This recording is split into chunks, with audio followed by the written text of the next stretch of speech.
Would you like to take part in Secret Santa? That's all I'd like to take part in is having a taste of that little chocolate you got there, right.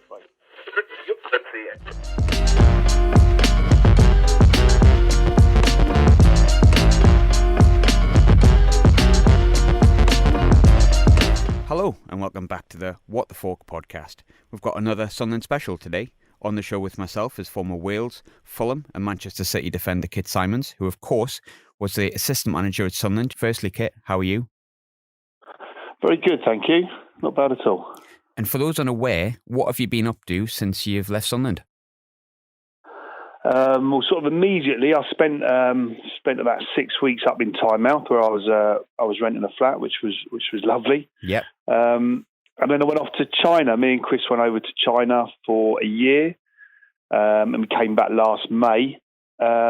Since then, not been doing an awful lot, to be honest. Obviously, getting out to games and a little bit of media stuff here and there, but not an awful lot. Just waiting for the next opportunity to get back in, really. China was, it was a really interesting experience, and we went for the experience as much as anything else. And a lot of fantastic things out there. You know, we actually loved being out there.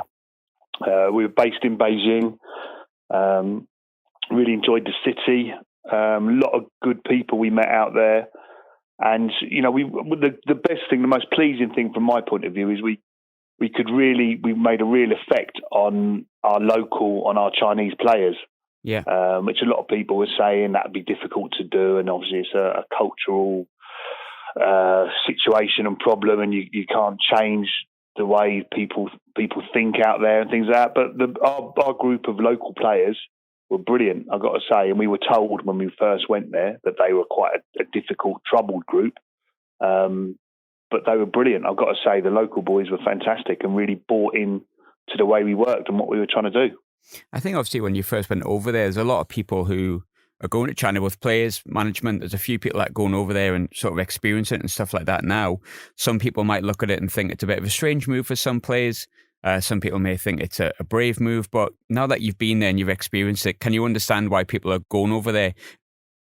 I think, just in general, I think if you're of the mindset you want to get out and explore the world a little bit and see different cultures and experience them and things like that, then great. You know, I mean, the obvious thing is people have gone for the money. Now, there is a part of that, you know, you expect to get paid, which sometimes you do, sometimes you don't. But so the money does play a part. You know, I think anyone who says differently would be fibbing completely. But it should be, and certainly for us, it was a lot more than that as well. You know, we went for an experience, and we certainly got that. We met, like I say, so many fabulous people over there, and you know, a lot of guys we still keep in touch with who are over in China now. So it was a great experience all round, and I can see why other people are doing it. You know, there's so many people from across seas coming to the British League now, things like that. So why not go out and explore a little bit and look at other countries, other cultures, other styles of football.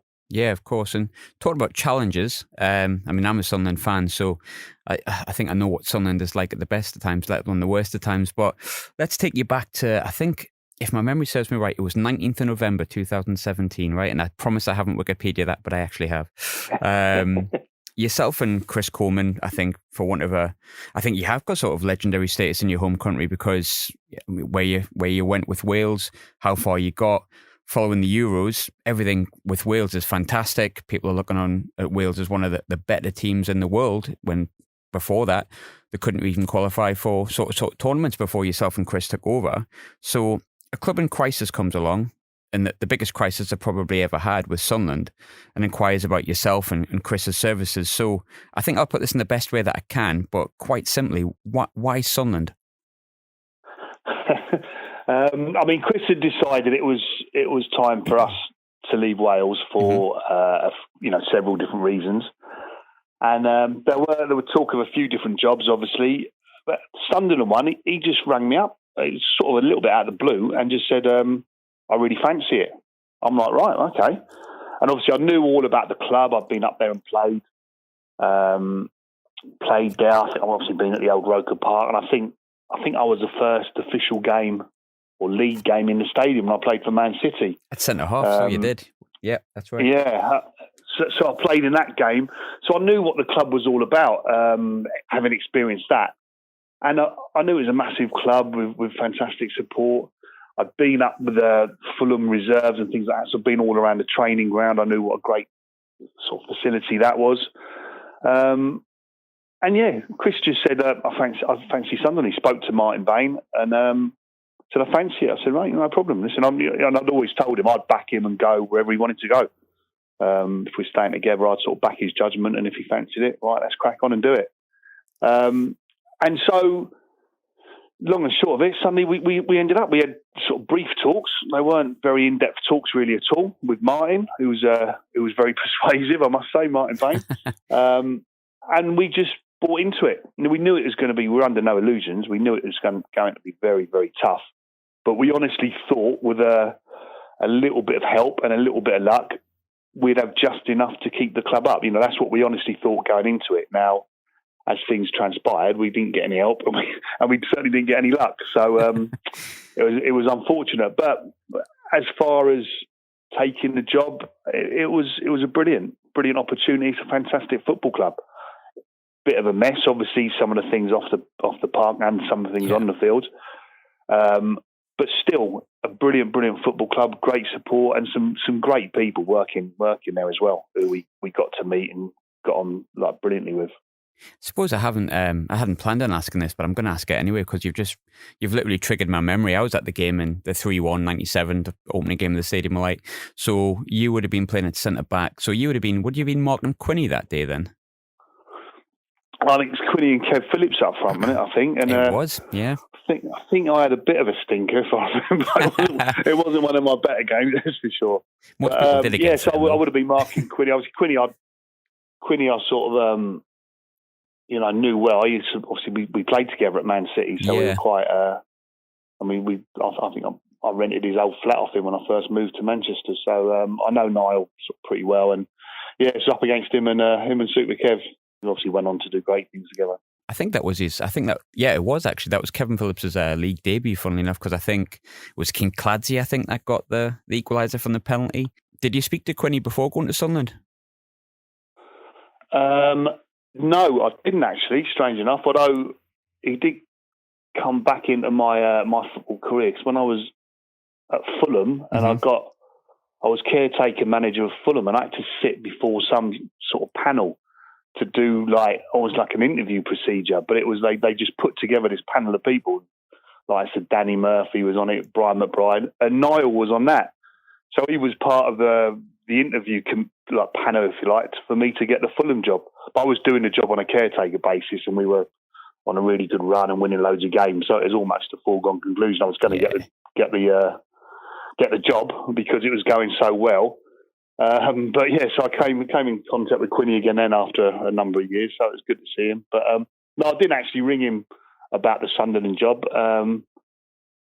Strange enough, me and Chris, we bumped into Borley. We watched, when we were still in charge of Wales, we watched Sunderland play down at Brentford. And Borley, obviously I knew Borley from Portsmouth days. Yeah. And then he came to Fulham as well with me and Chris for a little bit from Sunderland when Paul Bracewell was in charge at Fulham. Yeah. So we both knew Borley well. We bumped into him down at Brentford, and he was obviously waxing lyrical about the club as a whole, but saying it is a bit of a mess and it's a big job. Simon was obviously in charge at the time, Simon Grayson, and he was saying it's a real tough gig, but a brilliant football club. And that had always sort of remained in our heads a little bit. And I think that played a part in Chris's thinking about taking the job as well. But I think when you're speaking to someone like Kevin Ball about Sunderland, it's really difficult to not be won over by that, isn't it? Because Ball's just Sunderland through and through. Well, he is. But, anyone who's a Sunderland fan or become a Sunderland fan, they're so passionate about their football club. I'm again, back from Portsmouth days, I was a bit younger, but I knew Kevin Dillon quite well, or pretty well, and got to know him better over the years as well. Obviously a mad Sunderland fan, Dill. And he phoned me up, and as soon as I got, Chris got the job, and I went in there, and again, waxing lyrical about the club and how brilliant it would be, and thank goodness they got people that he knew cared, sort of, because he knew me and knows Cookie a bit. cared about the club and wanted what's best for the club. And he was really supportive, just as he's a great football person as well, but a Sunderland fan and desperately wanted it to go well. But obviously, unfortunately, didn't quite go to plan. Yeah, there's a lot of things and a lot of reasons why I think it didn't, and I think we'll probably get to a lot of them. But how early in the process were you made aware of Netflix involvement in the season? Yeah, well, it was quite. I say the contract talks or negotiations for me and Chris were fairly brief. Yeah. Because Chris had just sort of basically decided, right, I fancy this, let's do it. So it wasn't too in depth. But then right at the very end of the negotiations, with Martin Bain, Martin just dropped in, oh, by the way, something I've got to tell you. So we'd already agreed to come. He dropped in, he said, it's not my decision, there's nothing I can do about it. Obviously, it's coming from the owner. We've got to do this Netflix thing. So me and Chris's faces were like, oh God, here we go. so he like I say, he did well, Martin, to leave it to the last minute. He told us afterwards, it just slipped my mind. We're like, yeah, right, good one. But he told us just as we literally had the pen in our hand about to put the pen to paper, something I've got to tell you boys, and here we go. And that was it about the Netflix. So yeah, we got literally last seconds we got to know about it. But listen, it is what it is, and I think also it was intrusive and it was a bit of a pain, but the guys doing it were excellent. Yeah. I've got to say, they were really good, which made it sort of palatable, if you like, and we got through it because the guys sort of up there heading it up and the cameramen and people like that were really good people. So that made it sort of as least painful as it could have been. I mean, I wouldn't have wanted to be a manager or assistant manager with cameras around all of the time. But I think it did a good job. Yeah, no, like I say, listen, they were good guys, Fulwell boys. They were good lads, and it wasn't ideal. We wouldn't have chosen to do it, but people do want to see that little behind the scenes bit and things like that. Also, a reflection of the city as well, and how much the football club means to the people of Sunderland, and good or bad, when things are going well or not, it has such a huge impact and influence on everything. And so I think for a lot of football fans, they love seeing that sort of thing, and even like non-football fans watching something like that would be amazed at the sort of draw and the pull that 11 blokes kicking a ball around, what difference that can make to a city, literally. And then it is fascinating, really, when you think about it. It's crazy, but this is football. This is why we all love it. Yeah, that's why we're all sad that it's not on at the moment, isn't it? I suppose it's yeah, exactly. You really feel it when it's gone. But obviously, I know you didn't mention it, but someone must have mentioned the secret Office Secret Santa moment to you, and that part in the TV series. Has anyone ever asked you about that? Secret Santa? No, go on. What was that? There's a bit where you go in, right? It is quite funny, to be fair, because it's Chris's fault. And it's when you first go in and you get welcomed into the club and you're going into sort of all the offices and the secretaries and the SLOs and things like that. And one of the girls asks, would you like to be part of the Office Secret Santa? And rather than answering, Chris just goes, oh, is that a Freddo? And takes the Freddo and completely manages to get himself out of the Office Secret Santa just by deflecting completely. I always wondered if you actually got involved in the Office Secret Santa. Did that actually come to fruition?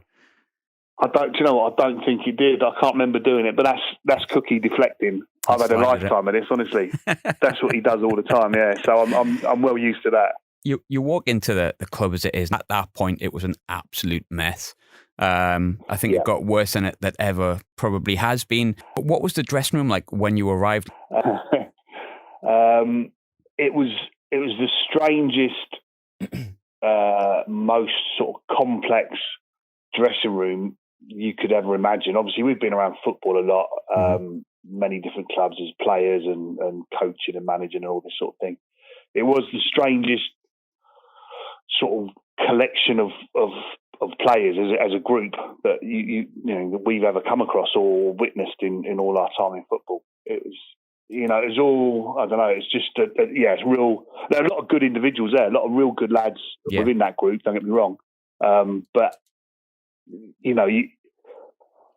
it wasn't sort of a group of players that have been put together. It's just a mishmash with all these different characters and so many issues.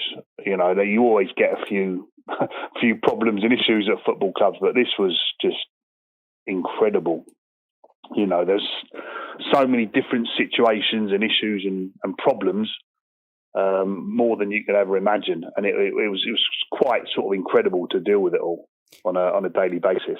You're sort of I'm looking through the squad just now, and I mean, most of them come to mind for some of wrong reasons, some for the right reasons, and it really was a mishmash of players from so many different periods of time with Sunderland. And I suppose that's sometimes what you're left with, isn't it, when you've been relegated and you've been through the best part of 6 to 7 managers and what felt like 18 months, but it must have been over the course of about 3 or 4 years.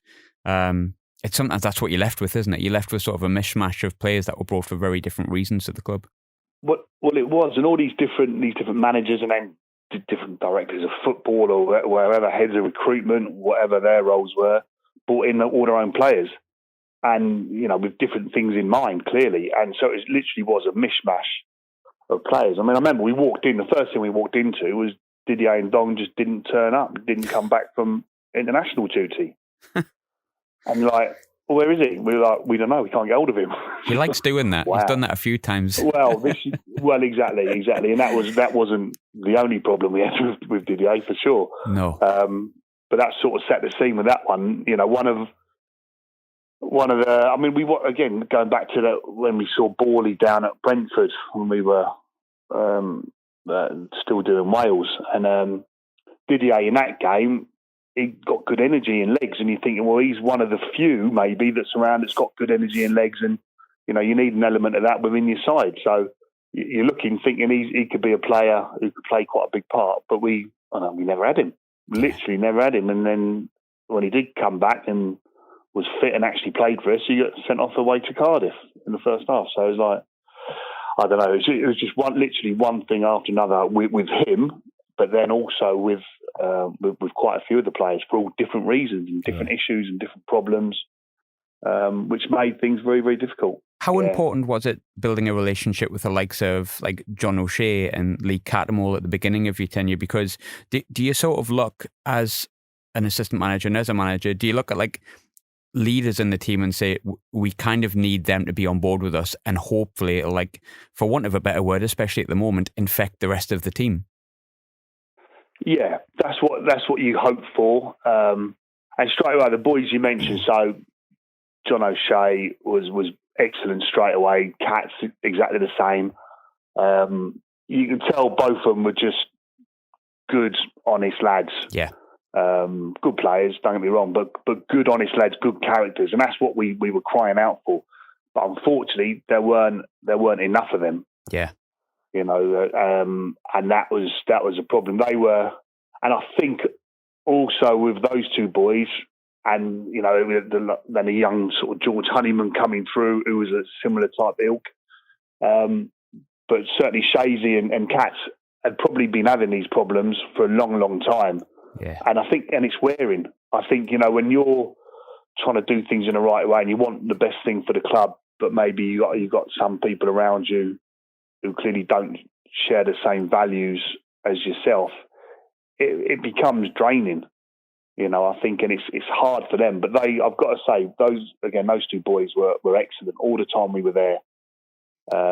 They gave it their all and never once shirked or hid away, which certain players did, and would be quite easy to do. Those two certainly never did, not at any stage.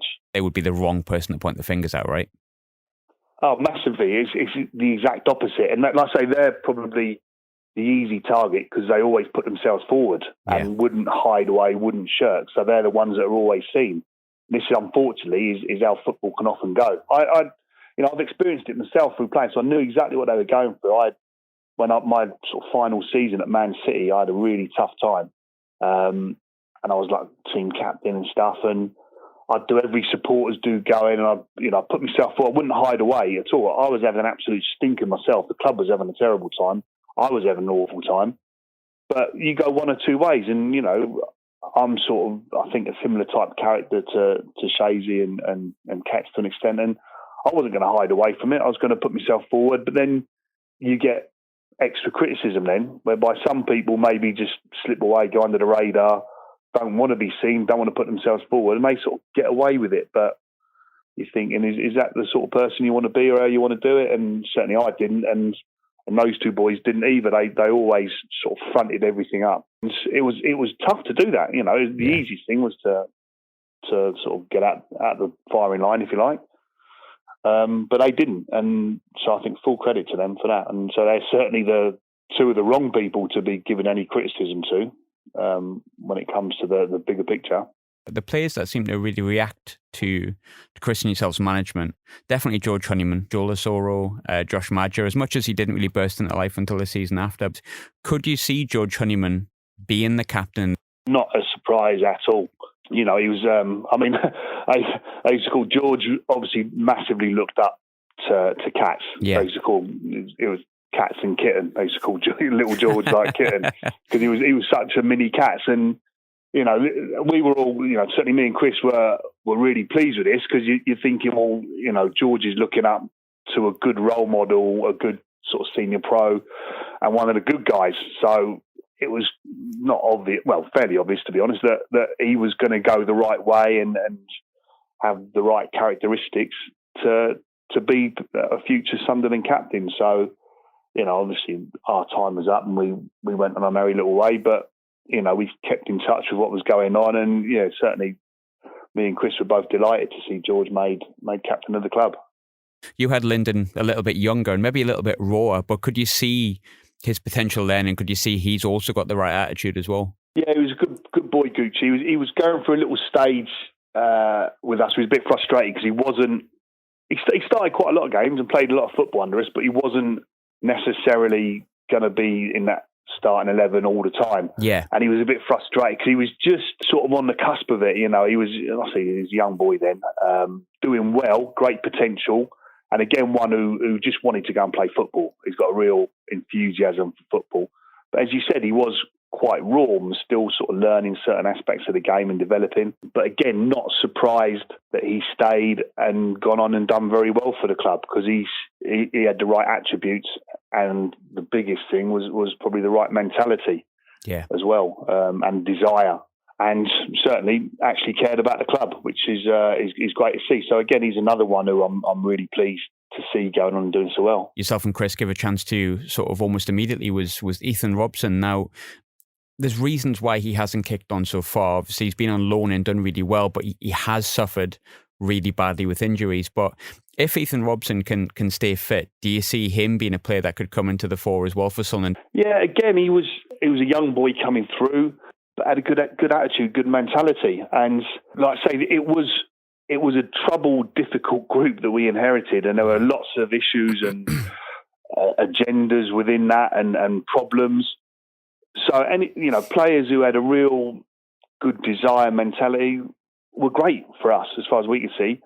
And, he was a young boy coming through, but some games he played really, really well for us. Now, he was a young boy and he wasn't going to be able to sustain that week in, week out. We knew this, but we were so sort of short on players who were available or making themselves available, who were fit or whatever. So we had to look at all the options we could have. So we were sort of pushed a little bit to play him at times, but also other times he was in on merit because he did well. And again, now I've not seen a lot of him since we've left the club, but injuries can, obviously really hamper young players developing and coming through. But from what I remember of him, what we had there and then, he's got every chance of kicking on and becoming a really good player. He's a decent athlete, good size and stature about him, clever footballer, had a good football brain, but also a bit of a tenacity and a will to win. So again, he's another one of the young boys there who did well and, hopefully can kick on. And talking about the sort of the issues that were there, like I say, there was many. We could do a podcast on certain players. Just a straightforward question with no bias from my side. What was your relationship like with Jack Rodwell? The actual relationship with him on a day-to-day, seeing him to talk to, was okay. He's seemed to be quite a decent boy, but we never had him available. I remember the first training session we took was the day after the Millwall game, which I went up to watch. And I mean, that almost summed up the season in that one game. I don't even remember it. It was like 2-2. And I was trying like, to forget it. 4 goalkeeping errors. And Duncan does his cruciate, Duncan Watmore. Johnny Williams dislocates his shoulder. And Robin throws in 2. So I'm looking and thinking, I was on the phone to Chris almost, mate, cancel your flight. But that sort of summed up. So the day after that, we did a training session, and it's our first training session, obviously. And Chris flew up in the morning and signed the contracts, obviously, early doors. And then we took training from there. And Jack Rodwell trained, and we're looking, thinking he looked like a thoroughbred racehorse. You know, he's got great size, stature, moves really well. And we played Villa, I think I can't remember if it was Tuesday or Wednesday, but it was Villa in midweek anyway. And me and Chris looked at each other, and we picked up injuries, obviously, in the game. We're like, he's starting on Tuesday at Villa. 10 minutes before the end of this training session, he walked in with a hamstring, and we didn't see him for like a few months after that. And you're like, it's so frustrating because there was a good player in there, without a doubt. There was a good player, and one that we needed. You know, the club was desperately in need, but he was just, for whatever reasons, never available. A real frustrating situation for us with him because we knew there was a good player there. We knew he was taking up a lot of money as well out of the budget. It was a lose-lose for us. You know, we got a player who's not playing for us and never available, but also he's taken up we can't get anyone else in because we had no money to buy players, so it had to be free money up off the wage bill to get loans in, and we didn't have that. It was a difficult, very frustrating situation. How difficult was that January transfer window? Because, I mean, looking back at it, thinking that the players that we brought in off the top of my head, we had obviously Ashley Fletcher, who I think it's since sort of shown he is a player at that level. Absolutely. I think we got him maybe when he was a little bit low in confidence. But all the players that we basically brought in were sort of loan deals and young boys. I think it was Clark Salter and Ajaria, who have both actually gone on to be fine at that level since. But you also had the situation with Lewis Graben as well. I mean, of all the seasons you've had in football, I imagine Sunderland sticks out for many, many reasons. But the January transfer window, how difficult was that? Yeah, very, very difficult indeed. You know, we had our hands tied behind our back and blindfolded. It was like, it literally felt like that. You know, so we had like no money to buy anyone, and it was only generating money for loans. Now, Martin Bain absolutely worked his socks off with us in conjunction with me and Chris, and trying to get deals over the line. And it was a really frustrating time for all of us.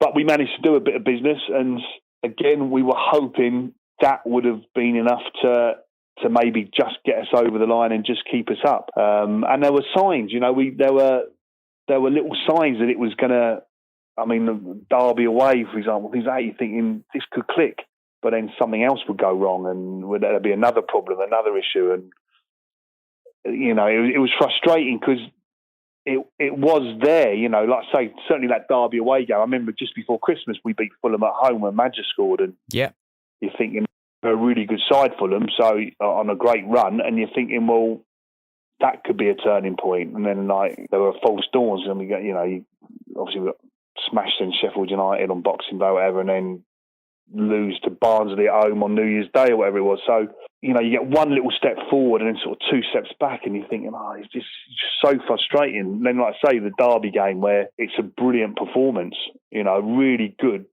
solid team performance and some really good goals scored, and you're thinking, blimey, we're all right here. And then you go and suffer more setbacks and, you know, injury blows and blah, blah, this, that and the other. And it was incredible. Like I say, basically, with a little bit of luck and a little bit of help, we would have been okay. But, we didn't get either.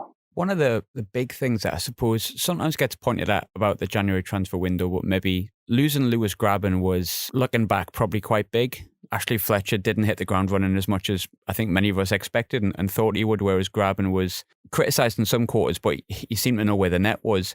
What was sort of the thinking behind that? Listen, Grab's made it quite clear he wanted to go. Mm-hmm. I know Lewis from years ago. I had him at Crystal Palace. I used to take the reserves at Palace, so I knew him from a long, long time ago. Yeah. I knew what a good player. I mean, at youth level for Palace, he's a phenomenal goal scorer, you know, and all the way through his career, to be fair, he knows where the back of the net is, that's for sure. And obviously was the club's leading scorer when we were there. But it was quite clear he wanted to go, and we had to try and get another striker in. And it was, I mean, we looked at so many different people on loan, and some clubs were charging like 750,000 for a loan fee for like a young player to come in. You're like, it's ridiculous. It was absolutely crazy market. People knew we were sort of desperate, so they put the price up, but they knew we were desperate and had no money. So you're like, well, what are you doing? It's counterproductive, And also, we were looking at a few experienced ones and a few younger ones, and the young ones we'd go and give game time to, and even some of the experienced ones we were looking at weren't getting game time at their clubs, which is why they'd be allowed out on loan. So it could have been a win-win situation, but again, unfortunately, it didn't come about. We were very happy in the end to get Fletch over the line. That was touch and go. But we got that over the line, and as you say, he's a really good player. He's a lovely lad, really good boy, and a good player. There's a good player in there without a doubt, and he just wanted that little bit of confidence. And I remember it, you're thinking again back to that Derby away. Oh, he's phenomenal. You're thinking this could be it. He fantastic. He was absolutely phenomenal. This could really kick. That's what we expected. I mean, I remember seeing him on loan at Barnsley a few years before. And I was saying to Chris, this is what the boy can do. I watched him in a playoff final against Brentford, I think it was, and I went to the game and he played really well, and I think he scored the first goal, whatever. And I'm like, he's a good boy. He's a really good boy. This was a couple of years ago, so it'll be better for it now. But again, it was difficult coming in to that environment. I mean, lots of people described it as a toxic environment, and there was an element of that. I got that, and it was very difficult for anyone to go out there and play. Like I say, we talked about Cats and Shazy. It's difficult for them, and they've played at the highest level for years and years. It was difficult for them to deal with it and cope with it. But so for young boys to have to go and do it, or inexperienced players, it's even harder. So I sort of sympathise with what a lot of the players went through. And again, I've been in similar situations at Man City, and it's not easy. It's really, really tough. Yeah, absolutely. Did you ever get a chance to meet with Ellis Short? No, nor did Chris. There was no contact whatsoever, not a text or a email or a phone call or anything. There was zero contact from day one. Have you ever had that at a club before? No, of course not. Absolutely not. That's incredible. Yeah, absolutely incredible. So no, it's something we obviously we didn't expect. We knew there wasn't a lot of money there, but we expected a little bit of money to be made available in January, and for Chris to have some sort of relationship with the owner. But there was zero contact right from day one. That was it. He thought there might have even been a good luck text or something, but absolutely nothing at all. I think, which made it quite clear he'd had enough of it, really, and just wanted out.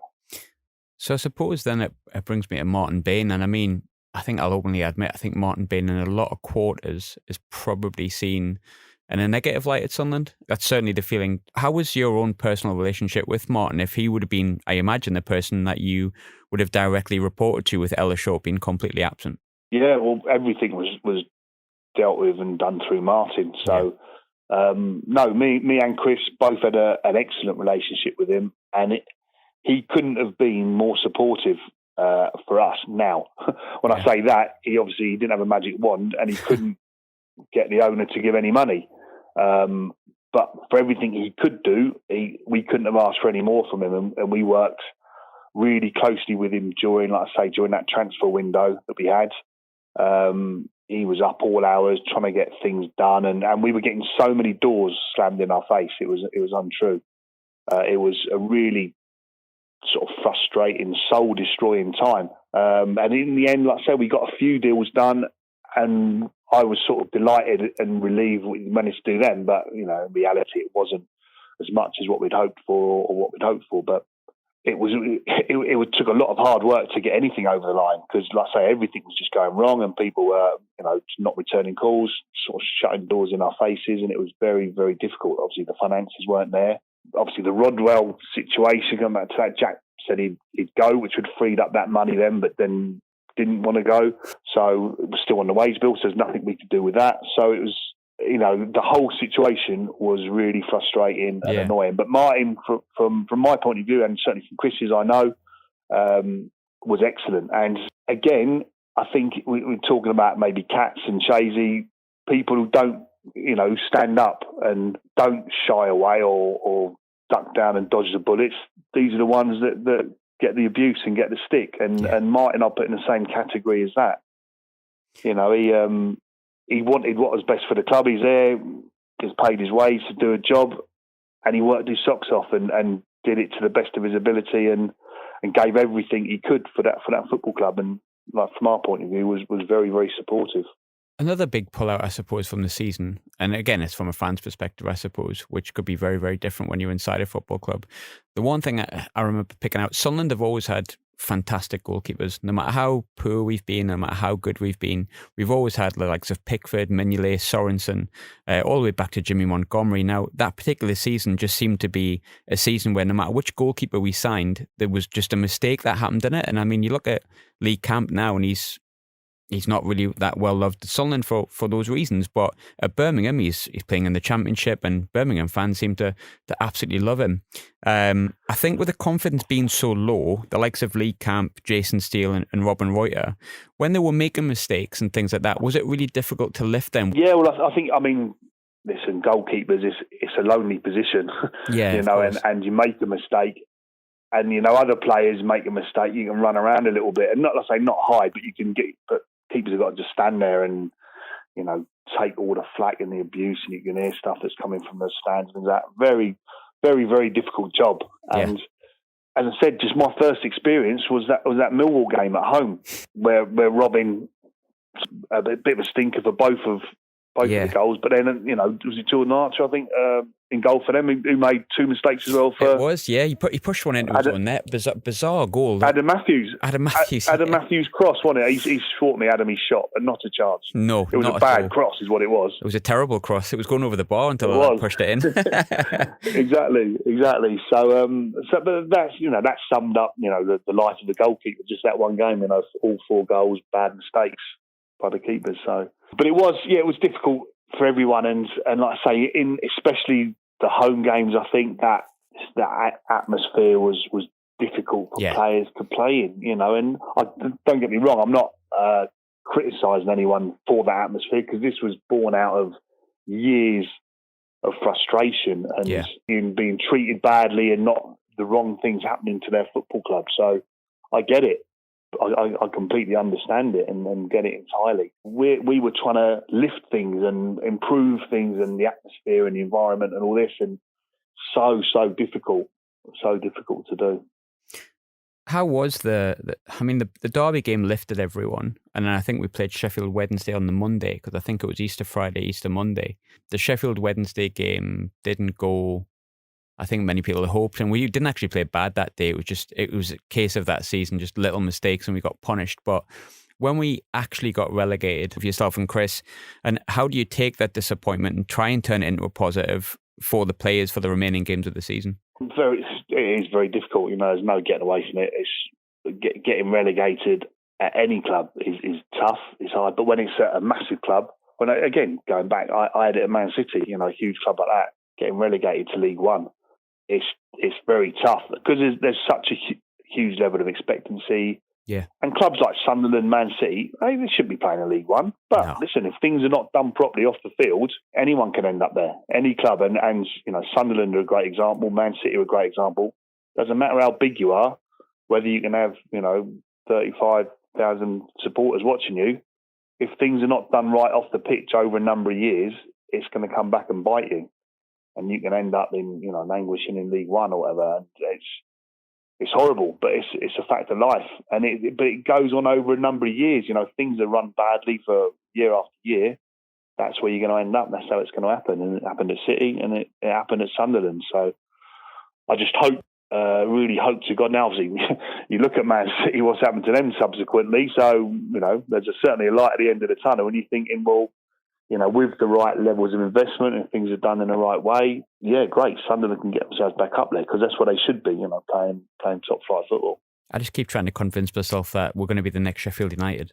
We'll get back. Well, why not? Do you know what I mean? Why not? Like I say, but it for me, certainly, it's massively linked with things being done in the right way off the pitch. Yeah. You know, obviously everyone sees the Saturday to Saturday on the pitch, but this is what you're seeing now is generally down to what's been happening for the last sort of 6 months, a year, whatever, and the recruitment process and blah blah blah. All the things that are necessary to make your football club successful. So it's it can be very difficult for you can change the coaches, change the manager, but he's coming in to work with the same group of players, and that's the recruitment's huge. Now, unless that, and we've already spoken about the recruitment at Sunderland. Yeah.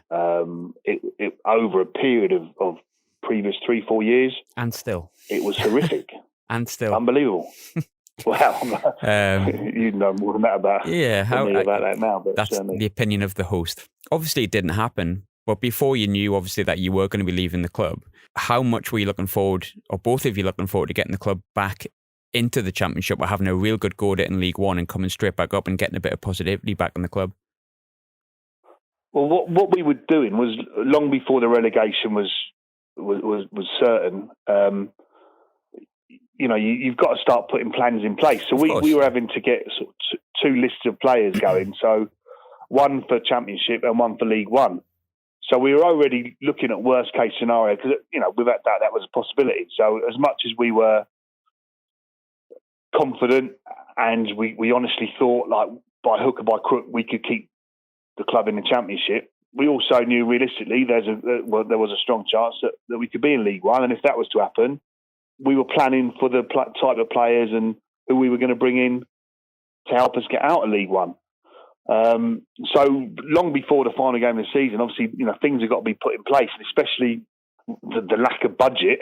We knew we had to be creative with who we were going to bring in potentially and stuff like that. So there's already a lot of work. There'd already been a lot of meetings, so on and so forth, with Martin about planning for League One, should that have happened, which obviously it did in the end. And then also, flip side, if we stayed up, these are the type of players we need to bring in, because we knew the squad needed changing and freshening up no matter what. Yeah. There was no two ways about that. It was going to be a big job in that summer, whichever division we were in. And we were, like I say, once the relegation had actually happened, we were obviously bitterly disappointed, as everyone was. But then we were very much a case of, right, roll our sleeves up and let's, start putting the plans that we'd already made into place to get us out of League One. With the sale of the club, I think it was really well documented, and you would have felt it being part of the club based on the fact that Ellis wasn't really there. I think everyone knew that as soon as something half decent came along, there was going to be a takeover. Were you always kept sort of up to date with what was actually happening with the takeover, or did it kind of come as a surprise when it came along that Stuart Donald had bought the club? We knew, like you said, we knew that the previous owner wanted to sell it. Yeah. So we weren't, and there were lots of different rumours and lots of different people, certain parties did come to look at the club. Yeah. To buy it, potentially to buy it. But a lot of people, there's a lot of messers, a lot of people that didn't have the funds to actually finance it or run it and wouldn't have passed a fit and proper person test or whatever, So, yeah. But we knew there were a lot of people. So we knew as soon as the owner could get one over the line, he'd just take it. Yeah. He just wanted out, because it was clear. Because like I say, we'd had zero contact with him at all. So he just wanted rid at almost any cost or whatever. So there was no big surprise, I suppose, when it was when we found out that the club was being sold. So it wasn't the biggest shock in the world to anyone, I don't think. Was it simultaneous? Because obviously I remember the day it happened, and it was like Chris Coleman was sacked, and everyone was like, what the sacking him for? That's not really his fault. And then literally 50 seconds later, it was like the club's been took over. Did you find out in that manner, or was it a little bit more structured for yourself? No, pretty much like that, to be honest. It was... oh, crikey. Yeah, it was a bit... the whole thing was very messy, without a doubt. And it was it was obvious to everyone, us included, it was because of the takeover, and... Mm-hmm. The new ownership wanted their own new manager in, which is, it's fine. Because like I say, it was literally, the announcement, it was minutes between them. But I'd been told just the day before that that was it, sort of thing. So, so it was very sad. But, I understand football. I do understand it. And we all move on, and just like I say, certainly from mine and Chris, it's a brilliant club. We just wish it all the best, the club and the supporters, and a lot of the good people that are still there. A lot of them, unfortunately, have had to leave due to different reasons and cutbacks and so on, because there was some brilliant staff there. Like I say, that was the problem. The group of players we had was such a mishmash, but the actual staff, a lot of the staff were brilliant, really, really good. Yeah. And it was run like a very, very strong Premier League club still. Yeah. Off the staffing wise, and the physios and the fitness guys were excellent. You go to Joyce and Patrick in the kitchen, and the food and things like that were excellent. A lot of it was done really, really well, and I was very surprised walking into it, because I'm thinking as a Championship club, bottom of the Championship club. Yeah, you didn't expect things to be of that level, but a lot of the staff were brilliant, really, really good. With the podcast itself, obviously it was a really difficult 6 months, and I'll be honest with you, I love Sunderland a bit, but I don't envy the time that you had having to manage that, and it's particularly the way it ended. But everyone that I've interviewed, just about, that I've spoke to that's played at Sunderland, be it 10 years, be it 10 days, be it 10 seconds, there's something about Sunderland that stuck with them. So I really want to end it on a positive. What was your best memory of Sunderland? What's the one thing that you sort of take with you and you still think, you know what, I'm pleased I did that? Well, like I said, we had certain games, you think of like the Fulham game, the Derby game, there's certain games that are brilliant, even like Wolves away, where Cats get sent off and we draw 0-0, they're flying at the top of the table, and we get a 0-0, real resolute battling point. So there were lots of highs on the pitch. Yeah. Well, not lots, actually, a few. Yeah, maybe not lots, some good moments. Yeah, but there's some few real good ones. But just generally the North East as a whole, I absolutely loved it. And I've been up playing football, obviously, for Portsmouth, Man City and Fulham and things like this. So I've been up there quite a bit. But I'd never actually really experienced the North East. And so we went out, we got roped in initially. Martin Bain roped. We did the charity cycle ride for Little Bradley. Yeah. And so we had to do a little bit of training for this. We started going out just in the countryside. It's like incredible, beautiful countryside. I rented a flat out in Tynemouth, and that just the coastline and it's so incredible. And I'd never expected it to be like this, soft southerner moving up. I lived in Manchester, granted, you said it, but suddenly coming over to the northeast, I wasn't expecting it to be like as beautiful and as incredible as it was. Like the scenery in the countryside, and I've got to say the people were brilliant. And even I've got to say this, even like going Tynemouth obviously was a lot of black and whites there. Yep. All of the Newcastle fans who we spoke to were actually, and I think they seemed pretty genuine, wished us all the best, and they wanted Sunderland to stay up, and they want the rivalry, I get that, but they also wanted it to be like a close rivalry, I think, and Sunderland to still be there and fighting and stuff like that. So it was just genuine nice people, and like I said, we met an awful lot of friends, but a lot of people I still keep in touch with. Good. Now from our time at the club, and it was so that sort of surprised me a little bit. I didn't expect the countryside and the coastline to be as beautiful and as incredible as it was. People I knew were friendly, but also I was a little bit taken aback at just how sort of genuine and friendly the people were. And it was so that was, and like I say, listen, it didn't work out, but I don't regret it for 1 minute. I was assistant manager of Sunderland, massive club, fantastic football club. Great history, and it was an honour for me. It was an honour and a privilege to be assistant manager of that club, and who knows, could be back there one day. Things, stranger things have happened in football. Yeah, so we'll see. Kit, absolute pleasure, mate. Absolute pleasure.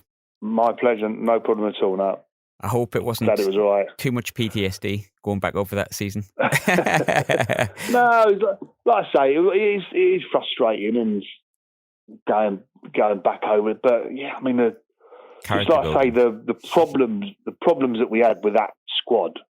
I mean, Gibbo was, just one of the biggest ones, because he was sort of out of the picture and then started playing brilliant for us. He was superb in that really, little period. Really well. Then pulled his groin against Reading. Yeah, I remember exactly. Pulled his groin. He ripped the groin off the bone. Yeah, so he did. That's literally, right. One of them. So you're like, fucking hell. And then obviously his issues further on as well. But we had so many just troubled souls, and you think you might get one of them at a club, but we had like 25. We had 4, 5, 6, 7, whatever. Yeah, so many issues. It was absolutely incredible within one changing room. That's Sunderland, though. We've never changed in my lifetime. Well, it's what you become sort of used to. But then you think back to like Borley. I used to play against Sunderland when it was like Borley and Quinney and Kev Phillips and people. You're thinking you had some real good lads then. Some real characters. Don't get me wrong, Alex Ray, players like that who've had their problems, but they were good lads, proper good lads who'd fight and scrap for each other. I saw him in the summer. So I was over in Portugal, and he's. I went to. Did a little bit with Millwall in the summer, just a training camp, and Alex was over with them, so I saw him briefly. Yeah, had a good chat with him. Oh, he's a fabulous bloke. He's probably the funniest man I've ever met. Probably. He's a good player as well, by the way. Great player. Actually, highly underrated was Alex Ray. Highly underrated, I felt.